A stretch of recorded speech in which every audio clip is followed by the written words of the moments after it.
And unto one he gave 5 talents, to another 2, and to another 1, to every man according to his several ability. Matthew 25:15.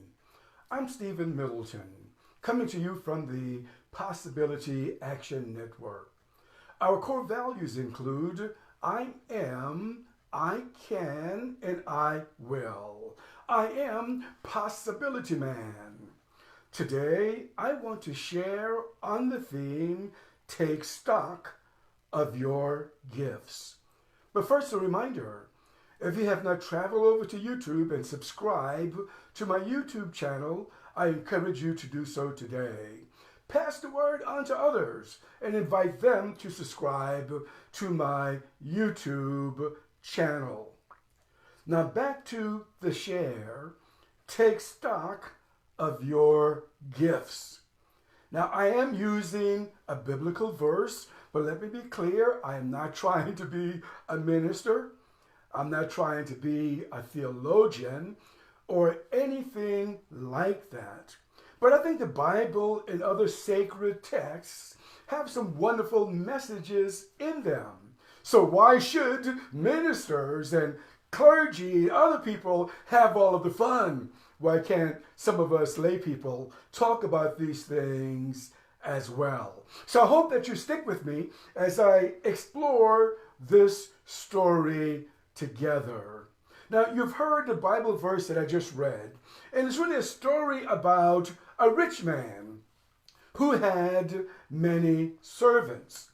And before this rich individual went away on a long trip, he decided that he would leave some of his valuables with some of his servants.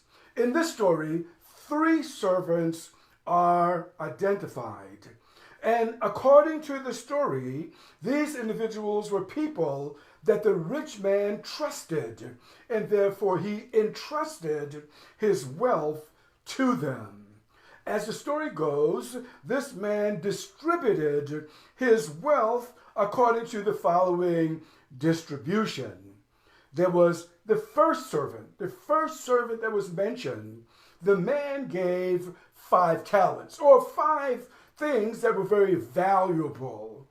And then there was the second individual, or the second servant, and the wealthy man gave him 2 talents, or 2 things that were very valuable. And then there was the third servant, whom the man gave 1 talent, or 1 thing that was very valuable. Now remember, the man had done an assessment of each of these individuals. He knew their strengths. He knew their weaknesses. He knew those areas whereby these individuals could improve. So each of these individuals were a person of capacity based upon the talent, based upon the gifts they had had from the beginning of their life on the planet. Now, the wealthy man didn't tell the servants about his expectations, but he made this assumption that these individuals knew that if he was entrusting them with his wealth, that he expected a return on his investment.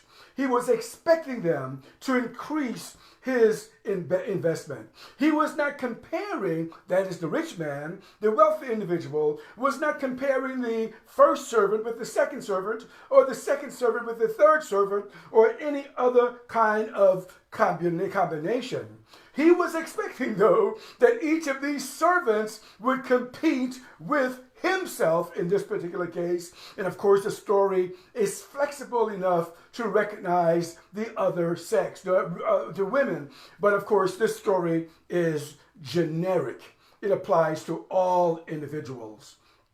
Now, this first servant who had this talent went into the marketplace to try to increase what he had been given. Now, the story doesn't tell us, but there's a backstory here. This servant had to overcome self-doubt. This servant had to overcome, I'm going to say it, his moments of depression and anxiety. This servant had to overcome his struggles in life. This servant had to overcome his setbacks. This servant had to overcome his errors. But ultimately, because this servant knew that he wanted to make good on the material that he was given, he continued to work. He continued to hustle. He continued until he prevailed. This servant was a very certain personality. The second servant was a similar kind of individual. He had been given this wealthy item, so he went into the marketplace, and he too was faced with all kinds of obstacles and challenges, but he continued until ultimately he prevailed. And then, of course, there was the third servant. This servant is the person that represents a certain mindset. Now, this servant was given a valuable gift. This servant was given a valuable piece of good. This servant was given something that he could have increased in the marketplace. But this servant had a certain mindset. This servant, therefore, was thinking about, he did not want to take any risks. He did not want to take any chances. That's one of his mindsets. This servant was somehow overcome with the fear of failure. He did not want to fail. So therefore, he wanted to play it safe once again. He did not want to take any unnecessary risks. This servant was seeking safety and security in life. And truly, there's no safety and security in life at all for anyone. But this servant was looking for a place of safety and security. So in this servant's mind, then, he decided that he would, according to the text, bury the talent. That is, that he would hide the talent. That is, that he would not expose this talent, this good, to any risks whatsoever.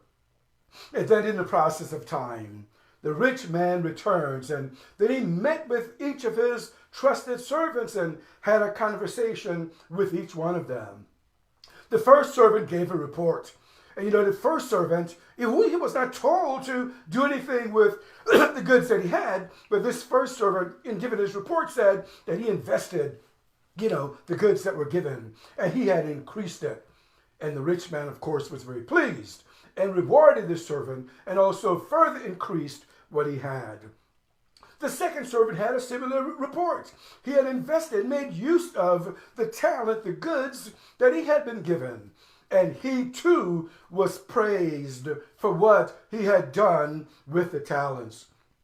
And then there was this third servant, who no doubt was filled with pride because he did not take any unnecessary risks. He did not take any chances. And when he gave his report, he thought he was reporting on something that the master, the rich man, could be pleased with. But the rich man was not pleased. The wealthy man actually chastised him for that. Now I'm curious to know what you make of this story. What do you make of it? Drop your comments in the text wherever you watch this video. One thing, the story doesn't tell us this, but one thing I can make of this is that there was no separate rich man and then each other individual. That there was simply one individual. And at different times, one person. For example, this first servant was one person. And this first servant had certain talents as a human being. And this first servant said, I'm going to try my best to make good, something good of the talents, of the ability that I had.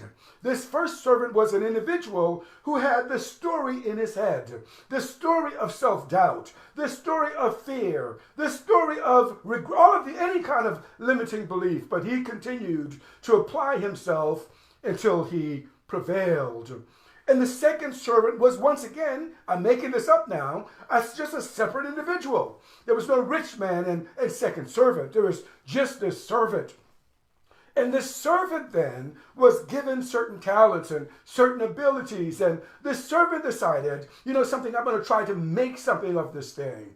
And ultimately, that servant prevailed. And then the third servant, once again, there's no third servant and the rich man. There's simply this individual who has a certain mindset. And this individual says, I know that I have certain abilities, but I'm going to play it safe. It's the type of individual who says, something, I would like to make $50,000 in 2022, but I'm not going to risk 1,000 of my dollars. It's too much of a risk. There's this individual who says, I want to be healthier than I am, but something, I have difficulties with my left leg, so therefore I am not going to exercise. I am not going to try. It is this individual who says, I grew up in a poor family. My mother and my father didn't encourage me to read, so therefore I'm not going to try to finish high school. I'm going to drop out and get a job.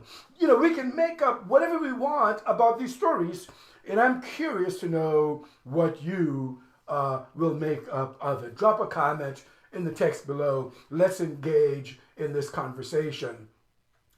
I am like one of those servants with the Possibility Action Network, with coming on social media. I was watching a video by Ed Milet recently, and I thought, wow, Ed Milet is amazing. And then, of course, I could compare myself with Ed Milet and say, I am not as gifted as Ed Milet, so therefore I will not do anything.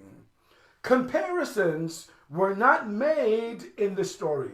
If there was a comparison, it was to compare self with self. What do you make of this story? Let's engage a conversation. I would like to know what you think. I'm Stephen Middleton, coming to you from the Possibility Action Network. Our core values include I am, I can, and I will. I am Possibility Man. Until next time, good day.